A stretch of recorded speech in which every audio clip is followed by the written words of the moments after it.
Greetings, true believers. It is I, Matt Hall. I was looking at myself, not the camera. I am doing this video on a little handheld camcorder that we used to shoot Have You Played on, which was kind of our attempt to do something in the vein of X-Play.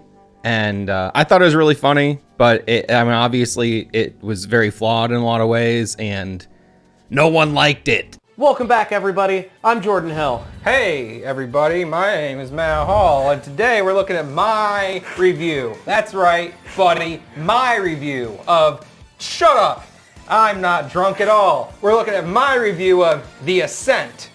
I played it on PC. Let's go to it. Roll the clip. So, but we got these cameras because they look okay, and at the time, it was nice to have like 3 cams on our setup. There was a lot of effort put in early on in the channel that did not pay off, but I am glad I stuck with it and Jordan stuck with it. And even though Andrew's not with the channel anymore, he's still sticking through making videos and puts up cool stuff on the regular. And it's nice that it was a learning experience, you know, in terms of production and editing and doing all that stuff. But that's not what I'm here to talk about. I haven't done an update video in a minute now, and a lot is happening, a lot's going on. Not so much anything regarding to the channel, I just mean in life. Isn't it crazy? No, I'm kidding. I'm kidding. Psych, nah. I actually have notes here. I have some show notes, so I can be... You know, I'm often rambling, but also it'll be nice to reel myself in. So the first note I have here is that we are finally entering a productive season for Hidden Machine. I had a lot of stuff I wanted to accomplish in 2024, and I did a lot of it, but I set my goals a little high for what wound up happening, which was playing a ton of shows. I didn't think that I'd be playing gigs every week, often 2 times a week, and it was really stressful because I also work a full-time job and I have a relationship with my wife who I like to spend time with, and my 2 cats need my attention, and you know, I need to eat and read and relax and watch movies and do stuff that isn't making videos and making shit. Like, you know, I mean, I love making videos, but so much of what I do is so research intensive. You know, I'll spend a really long time looking into a topic and reading up on it and collecting, you know, accounts and source material and stuff and trying to reach out to people to interview. And it all takes a lot of time. And normally I have time to do that on weekends when I'm not at my, you know, full-time weekday job. But this summer, I had been playing so much music that, like, by the time I was out of work, I was either going to a show or getting back from a show or being tired from playing a show. And it's funny because last year I said, man, next summer I am not doing as many shows. And then when the offers started coming in, I go, ooh, yeah, I gotta do it. Pretty good money for some of the shows. It's hard to turn down. I mean, we're not talking anything crazy. I just mean, like, it's enough that I can work for a few hours and pay my rent.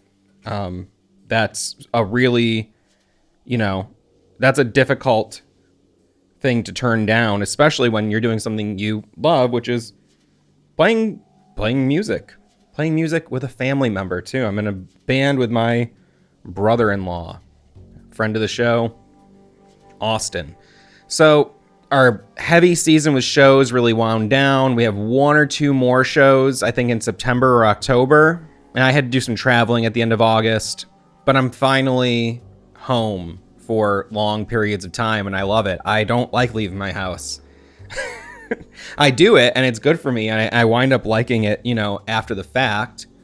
I'm using my little grinder in case you're curious what I'm doing just off camera. You know, so I'm someone who is very introverted and a homebody, but also I do like to go out and I do like to dance and yell and get fucked up and be in public and make a scene. And then I also like to have it be that no one's ever looking at me or acknowledging me, and no one knows I exist. I kind of really kind of coast in between those two modes a lot of the time.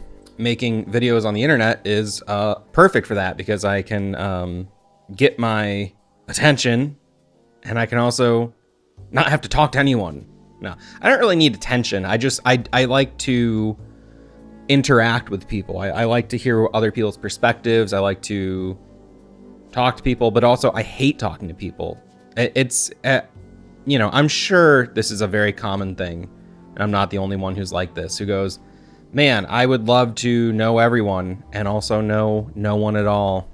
I guess what I'm getting at is it's been really nice to have a lot of going out all summer long, and we play very social music for people. People dance, people sing along. We play old school country, outlaw country, post outlaw country is what we call it. Because we do a lot of original tunes as well as many of the classics. We started out as a cover band, and then over time worked in our material more and more to the point that we're doing some sets of entirely original material, and if not, it's got probably about 50-50 or maybe even like a 70-30 sometimes. Love playing the covers though, honestly. Like as someone who's written and played music for half my life, if not more, being in a cover band has like a stigma to it, but also like a lot of guys I know who are in cover bands are a little miserable, and we don't do the same set. We have a few hundred songs that we can pick from. Some obviously we're a bit more rusty on, because when you have several hundred songs in your catalog, you don't necessarily play them all the time. There's sometimes we go, oh wow, we haven't played this song together in 3 years. But yeah, a lot of the old country music is so by the book in terms of song structure and everything that you can, if you know the chords, you can whip it out pretty easily. Especially for me, I'm on drums. Speaking of drums, I got myself a electronic drum kit I'm looking at right in front of me right now.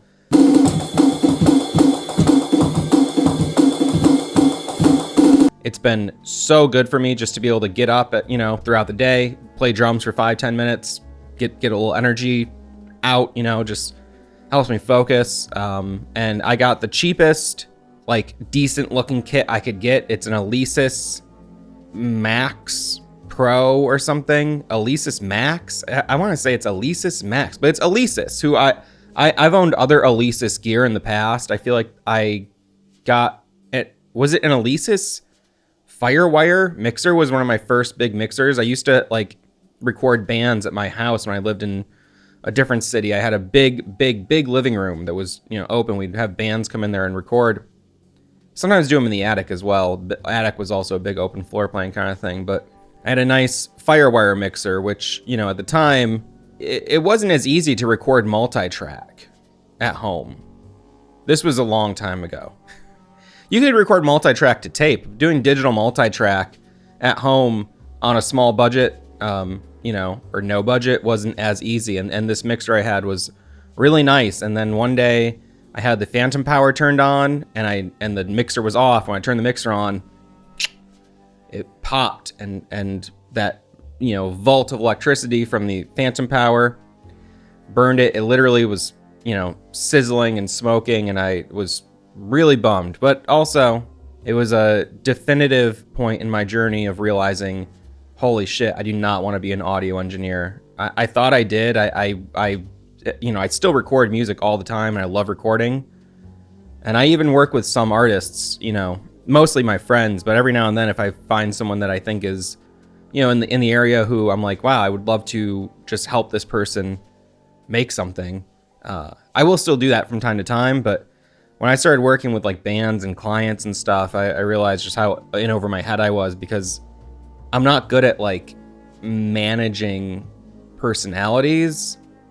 And when you got a bunch of artists in a room together, it's a lot of strong personalities. And as the kind of the guy who's like in charge of getting the thing done and seeing it through the finish line, I'm not there. And it's funny, one of the bands that like was a band that I was like, cool, I get to do this band's record, and we ended up just like doing 1.5 songs and stopping because it was just like way outside of the scope of anything I was even capable of doing.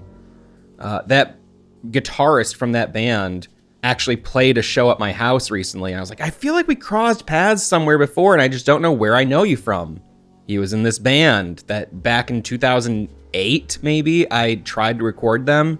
And I don't even have the recordings anymore. I've kept almost all of the recordings I did. I didn't keep their recordings. Maybe I thought it was terrible. I'm surprised. I would love to go back and visit it. But my guess is that it was just like in a fucking Cool Edit Pro session file somewhere that I never even did like a proper mix down of. I'm wondering, I should ask them if they have it. I never bothered to ask. Oh well. It's in the past. A great monkey once said, it doesn't matter, it's in the past. Rafiki.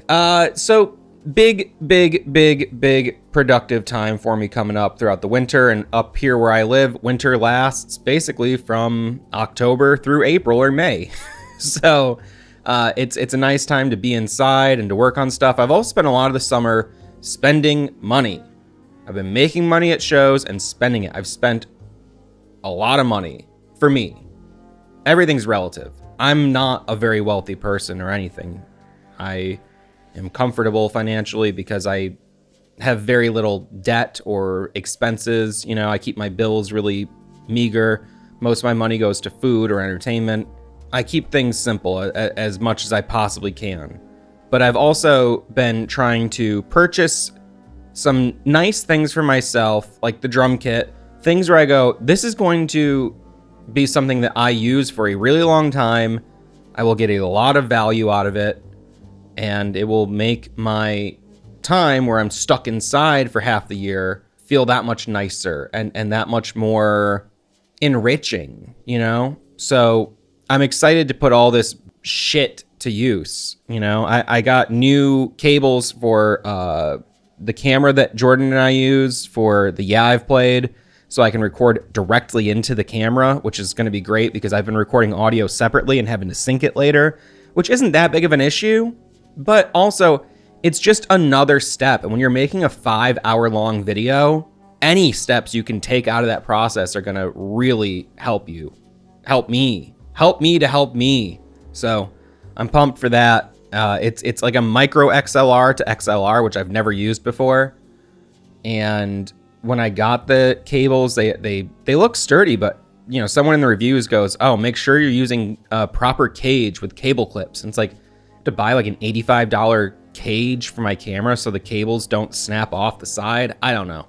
I gotta do a little experimenting and find out. I'm hoping I can get by without the cage, because I'm also sick of spending money. I'd like to save my money now. The other thing I bought recently was a stand for my keyboard. I don't really play the keys, but I have an 88 key keyboard that a lot of other people use when I'm working on music with folks, and it's been so awkward to have someone go, yeah, let me try to lay that part down. And then we just have to like find a place to lay this giant keyboard, and then they have to like sit somewhere goofy because like I don't have a seat that is matched to the height of the random thing. Like, so I used to have like 2 stools, just cheap stools, and we would lay it across 2 stools.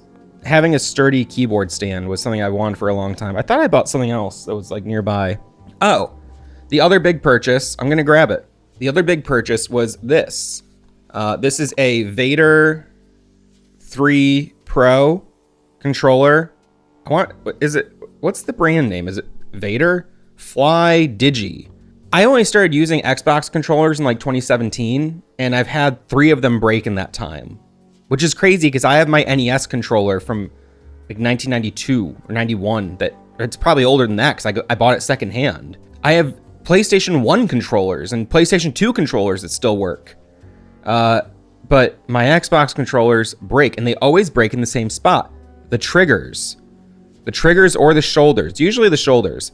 I'm not going to remember who said it, but someone told me on Twitter, oh, I only use controllers with like the Hallmark sticks or something. I don't know anything about this, okay? I'm coming in as a total noob.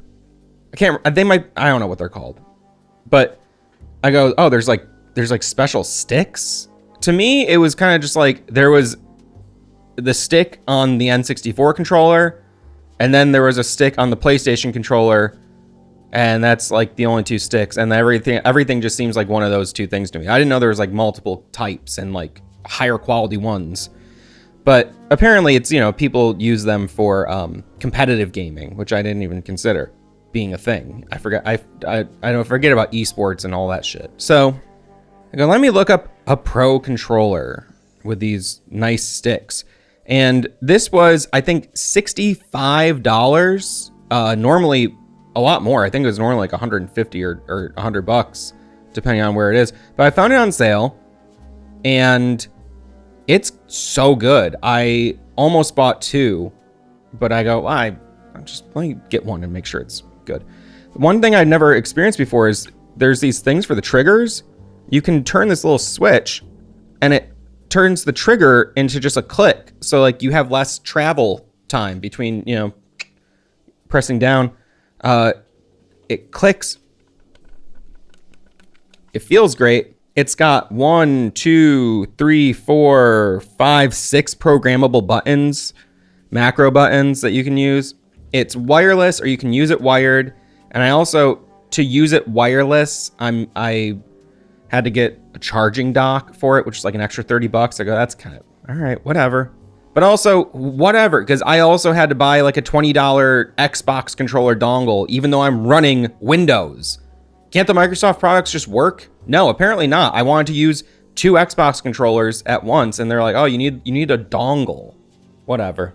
Very goofy. But that was another big purchase, and I gotta say, it's not a huge purchase, but it was another significant purchase for me, you know? Money's hard to talk about, because there's times where I've had a few grand in the bank. There's been times where I have literally nothing in the bank, and I've overdrafted 3 times. And often I am, you know, cash exclusively. I try not to use credit cards or anything. I've never owned a credit card. I have very minor debt. I'm paying off a small debt for this PC that I bought.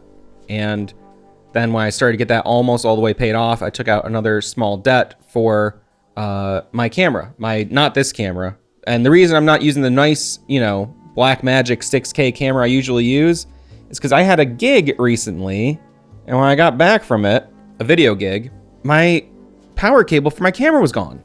Can't find it. I hope I don't have to buy another one. And the way this camera works, it chews through batteries so fast. You need to keep it plugged in if you're doing stuff like I do. Another thing I purchased was a VCR, but it's got S-video and it plays SVHS tapes. It plays regular tapes too. And I got that because I want to get deeper into VHS digitization. It's a whole big thing that and I've been working on it for years, and I finally got to a place where I can do really nice transfers. It's very time consuming, but it's a lot of fun. I really like it as a hobby, and I was trying to make a video explaining the process a little bit. It's so overwhelming. I can't explain it. Man, that is a crazy, crazy process, way more involved than I would have ever thought, but it's a lot of fun to find these things, these images and videos and you know, audio that have been just on a tape that no one has seen in 30 years, and to try to bring that to new eyes. I think there's something really fun about that. I don't know. That's another thing I bought recently, and that's going to be my last big purchase for a while. That was expensive. I don't remember how much I spent on it. It was very expensive. It was embarrassingly expensive. But also, you know, I'm trying hard to work and get that money back and go, okay, you know what? It was worth it. Also, trying to offer VHS digitization as a service to try and recoup some of the costs of the VCR. I put out like a post about it on a local Facebook group and got a huge response, and then no one has followed through. And I know I could chase clients, but I can't chase work. I already have enough work. I can't work to find more work. So maybe one day I'll get deeper into that for other people. Or if you have a tape you'd like digitized really nicely, hit me up. I also have found time to play some video games. I have not been gaming this summer very much at all.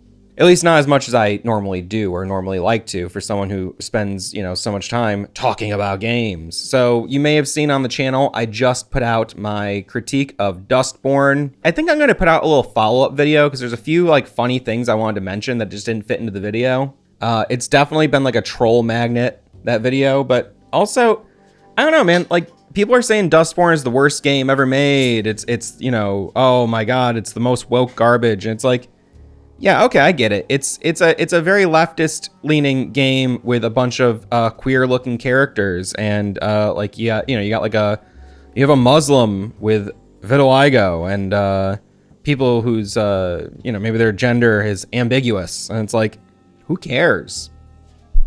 People look like that. Those are real people.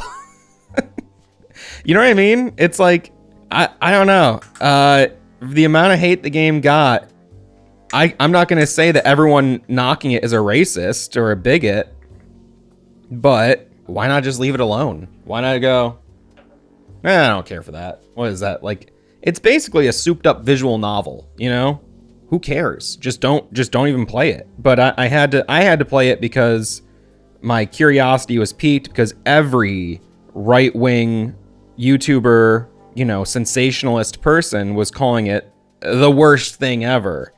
And, last time I dipped my head into that space, it was when Alan Wake 2 was coming out. And I go, that game is so fucking good. Now, the other reason why I was really interested in Dustborn is because it was published by Quantic Dream, who I love their games. And if you are a big Quantic Dream fan and a fan of David Cage, yeah, you might enjoy Dustborn. There's a lot there. I mean, obviously it's not the same as a David Cage production, but I like those games because they subvert expectations and they go to places I go, wow, I can't believe that's where the story went.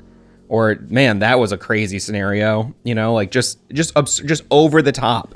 The game has a bunch of over the top stuff like that, and it's a lot of fun. Not the best game, for sure. Clunky in a lot of ways. Ooh, and I talk about that in my review. I'm trying to use a little rolling machine down here. That's what I'm doing.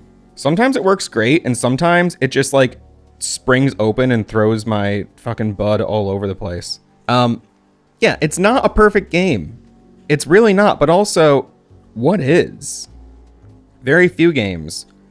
I'm just surprised more people didn't go, looks a little too gay for me, I'm gonna not play that, and just left it alone. But of course, you can't leave it alone when, your bread and butter is ridiculing people who look or think or act differently from you.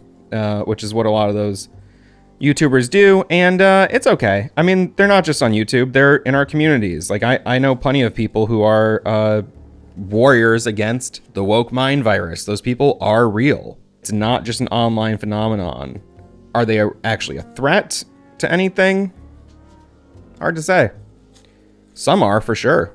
And others, I would say, are not caught up in the propaganda. They've just believe what they believe, and it's different from what I believe. I don't like it all the time, but what am I going to do? Go to war? Go to the culture war? No. So it was a fun video to make, and I got some nice words from people who worked on the game and people involved in different aspects of its production.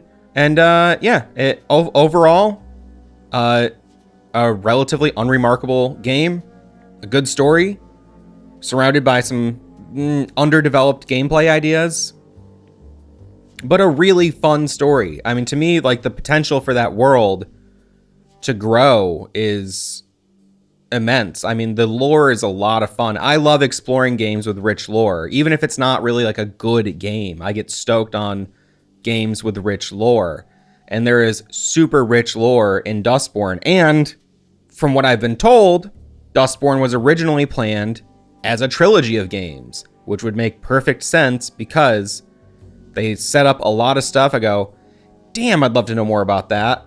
Well, maybe we will, but probably not. But maybe, who knows? I would love for it to happen.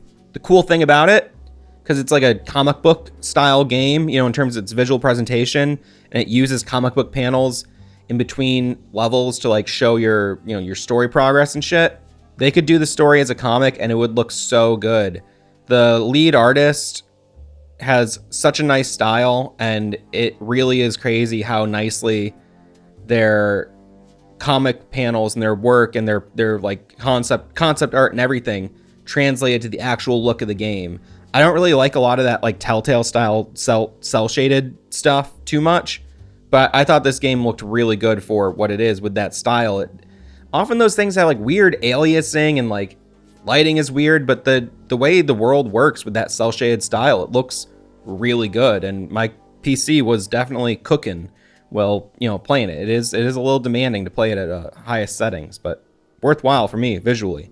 Also been playing for the next I've played Killer 7, which Jordan just moved into a new place, so you know we're a little bit set back.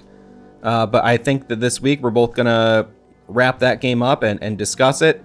And then the next game, by special Patreon request, is Dead Space, a game that Jordan and I both love, and we are checking out together for the first time the Dead Space remake, which I've been told by so many people now is really good, and I'm really looking forward to playing it, because I thought Dead Space was whack as hell when it came out. I thought it was a very dumb looking game. I didn't like that you had that navigation system. I go, this is just so hand-holdy, you know? And I go, what the fuck? It's Resident Evil 4. They just did Resident Evil 4 in space. Okay. Once I actually played it for myself, which was it was like, I played it in like 2019. Great game. Really, really good game. Only complaint, maybe, it goes on a bit long. The story feels like it hits a crescendo and a peak, and then you go, oh. And then I don't think you ever hit the same peak again, but the story keeps going. It kind of overstayed its welcome for me. Whereas I think some of the late game stuff could have been a cutscene, but that's just my 2 cents, and I'll be looking forward to seeing how the pacing feels in the remake. Also started a game called Arco, recently released. It's like an action RPG. It's like a weird mix of like traditional action RPG, but also like a tactical thing with like turn-based tactical combat and a lot of decision making and a very, very grim story that I'm really enjoying so far. So shout out to Arco. I'm going to finish that game soon. Hopefully I'm playing it on the Steam Deck. Also been playing a lot of Halls of Torment this summer. It's a Vampire Survivors-like game. You do have manual attacks. You can auto attack as well, but it's presented, you know, like Diablo or something. You know, it looks like an old CRPG, and I think it's more fun than Vampire Survivors, personally. I've played shitloads of Vampire Survivors. This game is the same concept, tailored to my tastes a little bit more. I would strongly recommend it to anyone. Also played a bunch of Death Rally recently, just like I had a morning where I was capturing some footage for something, and I had to play a little Death Rally, and Death Rally remake. So much fun. I didn't like it at first. It really grew on me very quickly. Death in Abyss is another demo I checked out recently, which is kind of like, I don't know, like Devil Daggers or something mixed with Star Fox. It's cool. It's unique. It's difficult. And I think some people will really love it. Also, I want to shout out Devil's Hideout, a game that I got an advanced copy of. We'll have a review out for that soon. Also, I got to play an advanced copy of Apartment Story, which I'll also have a review out soon once the embargo lifts. And really fun stuff across both games. Different styles of storytelling, but fun stories. Fun and games that you can play in like 2 hours, 3 hours, and just be done. And that's really nice. I like a game that I can play in an evening in a sesh. Speaking of upcoming videos, today I'm going to be working on a bunch of videos, and they are all Remedy and Alan Wake themed, because October is going to be Waketober here on the channel. We're bringing back Waketober. It was a thing we did back in 2021. Alan Wake videos all month. This month, October, Waketober, I'm expanding it to go a little bit outside of just the boundaries of Alan Wake, but it's going to be Remedy and Wake connected videos all month. Some stuff that I've been working on for over a year. Some stuff I'm embarrassed. Almost. I don't really actually feel shame for much of anything unless I've really hurt someone or done something that I know is immoral. There's something that I believe is immoral, you know, by my own moral standards. I do stuff that other people think is immoral all the time, and I go, hey, it's my life. I don't want to get into what the specific videos are, just in case something fucks up and I can't come through on the video. But some really fun stuff. Hopefully that you will think is fun if you like the Remedy shit. So be ready. The idea is one significant video, meaning probably 20 minutes to an hour or more of meaty information, stuff that I have not seen reported on elsewhere. One per week, every week in October, starting October 1st. Also going to be doing a giveaway for a copy of Alan Wake Illuminated, the copy that I dismantled to scan. I have it sitting there. I don't know what to do with it. I put up a thing on Twitter, said, hey, would people want this? So I'll do a giveaway. If you're not on Twitter, especially if you're like in Brazil or something now, you can't use Twitter, I guess. I'll be doing the giveaway elsewhere too. I don't know where exactly, how we'll do it, but I'll make sure that you don't have to be on Twitter to enter. Another thing that I got recently, thought it was right here. I was going to just grab it. I don't know where it is. It's somewhere in my tech pile. I got a Blu-ray player, an external Blu-ray player for my PC. Not because I want to watch a lot of Blu-ray movies. So I'm going to do that. I'm going to go downstairs on my PS4, watch it on my big TV. But I got the Blu-ray drive for my PC so that I can rip a Quantum Break Blu-ray that came with a special edition of the game that has tons of prototype footage that I've never seen posted online anywhere. And so I'm putting all that up on The Ocean, which is our secret third channel. And I will be putting up a video soon where I kind of do like a TLDR version of that footage, because some of it's very long. And if you're a Remedy completionist, you're going to want to look at it if you're a big Remedy freak. But if you're someone who's just like, I just want you to tell me what might be cool there, I'll show you all the cool stuff. There's some stuff that I think is cool, like storyboards. That might be really boring for someone just to see a slideshow of storyboards with no narration or context or anything. You just kind of like, that's not for everyone. But there is prototype gameplay footage that has not been seen online before. I don't know why it hasn't been uploaded yet, but I'm thinking it's because ripping a Blu-ray is kind of a pain in the ass. And it was not as smooth as I had hoped. It's taking me forever to name the files correctly because of the way the files were pulled from the disc. Different, chapters, we'll say, on the disc. Some chapters are grouped into one file. Others are spread out into individual files. And they're not like in order, Like they're not in, like, it's not like, oh, chapter 1 is file 1. It kind of just like gutted the disc and gave me all these messy parts that are not in any particular order. So I gotta like go back in, open the disc menu, look and try to find, okay, what file am I looking at now? Oh, okay, it's that file, and then name it accordingly. Because it's really meticulously organized on the disc itself. But the problem too for me is that like maybe like a really nice Blu-ray player is different, but navigating the menus on Blu-ray is like using old CD-ROMs where it was like, or like even using dial-up internet. I mean, there's a load time that I am not used to with the way that things have been with high-speed internet and so many things being so streamlined. But the Blu-ray is really interesting. I can see why no one has done this before. I see how wonky it is. That'll be a fun thing to share with you very soon. Very soon. I'm really all in right now on just finishing a lot of these long-term projects that I've had kind of lingering. I have a bunch of other videos that I've mentioned in the past about being like in pre-production or being worked on and researched.